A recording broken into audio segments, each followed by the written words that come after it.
Question number 7 is estimate then measure the length of the sides of the shape. ये जो shapes given है इनकी length major करनी है, पहले उसको एस्टिमेट करना है। सो आई वुड से कि इसकी जो लेंथ है वो होगी ऑलमोस्ट 3 सेंटीमीटर्स।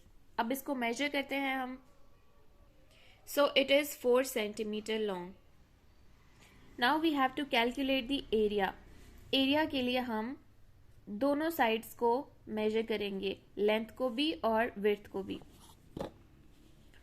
तो जी इसकी विड्थ भी है 4 सेंटीमीटर। सो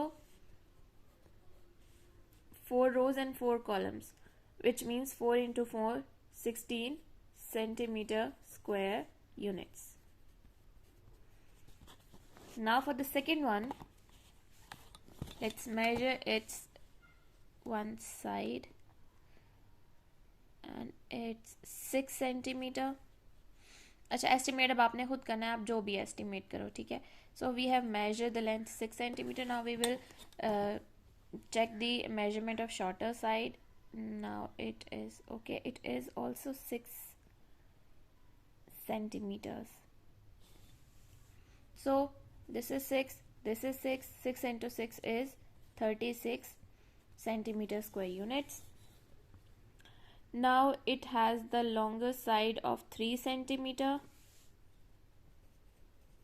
आपने एस्टिमेट सिर्फ इसकी लेंथ को करना है, ठीक है। और लेंथ क्या होती है, ये वाली साइड, ठीक है। यहाँ पे मेंशन है एस्टिमेट और मेजर लेंथ करनी है, लेकिन एरिया के लिए तो आपको दोनों ही फाइंड करने हैं, ठीक है। उसके बाद आ जाते हैं जी शॉर्टर साइड पे। तो इसकी शॉर्टर साइड है जी 2 centimetre. So 3 into 2 is 6. So area is 6 centimetre square units. Measurement थी लेंथ की 2 सेंटीमीटर्स और एस्टिमेट आपने खुद करना है, जो मर्जी आप एस्टिमेट करें। Now this one you have to do it by yourself. Which shape has the largest area? Use a squared paper to help you. ये नीचे जो स्क्वायर आपको गिवन है इसको यूज कर सकते हैं, लेकिन इसको यूज किए बगैर हमने एरिया फाइंड किया है इन चारों शेप्स का। तो डेफिनेटली अपेरेंटली हमें नजर भी आ रहा है कि this shape has the largest area among all the 4. So shape B has the largest area. We will write here shape B has the largest area. Draw a shape that has an area less than the smallest of shapes, area of shapes A to D. एक shape हमने draw करनी है जिसका area in चारों में सबसे छोटी diagram से भी छोटा हो। तो हम उसके लिए क्या करते हैं, लेंथ 2 ही सेंटीमीटर ले लेते हैं, जो लॉन्गर साइड है उसको भी 2 सेंटीमीटर कर देते हैं, ठीक है। तो फिर 2 into 4 एरिया क्या हो जाएगा, 4 सेंटीमीटर स्क्वायर यूनिट्स। तो आपने वो यहाँ पे ड्रॉ करनी है एक ऐसी शेप जिसकी लेंथ भी 2 सेंटीमीटर हो और जिसकी विड्थ भी 2 सेंटीमीटर हो, ठीक है। आपने स्केल से ड्रॉ करनी है। Draw rectangle with an area of 12 square units. एक रेक्टेंगल ड्रॉ करनी है, ठीक है। रेक्टेंगल मीन्स के ऑपोजिट साइड्स इक्वल होनी चाहिए, चारों साइड्स इक्वल नहीं होनी चाहिए। तो एरिया उसका 12 स्क्वायर यूनिट्स है। तो we know that 4 into 3 is 12, ठीक है। तो 4 हम इसकी ड्रॉ कर लेते हैं विड्थ और 3 स्क्वायर्स इसकी लेंथ। तो 3 and 4 यूनिट्स इसकी width, 3 and then 4. So see 1 2 3 4 5 6 7 8 9 10 11 12. This side is of 3 centimeters and this side is of 4 centimeters. So its area is 12 square units. Draw any shape with an area of 13.5 square units. तो हम 13 units complete draw करते हैं। Like this is 1 2 3 4 5 6।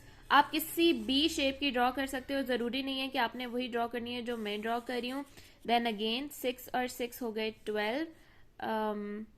फिर उसके बाद ये हो गया जी 13 और एंड हाफ भी ड्रॉ करना है। तो this shape has an area of 13.5 square units. इसको भी आप हाईलाइट कर दें, इन स्क्वायर्स को भी तो properly. Now it has an area of 13.5 square units. Now he says if an area of a square is 24 square units. अगर एक स्क्वायर का एरिया गिवन है और वो है 24 square units, how long are each of its sides. तो इसकी हर साइड कितने लॉन्ग होगी।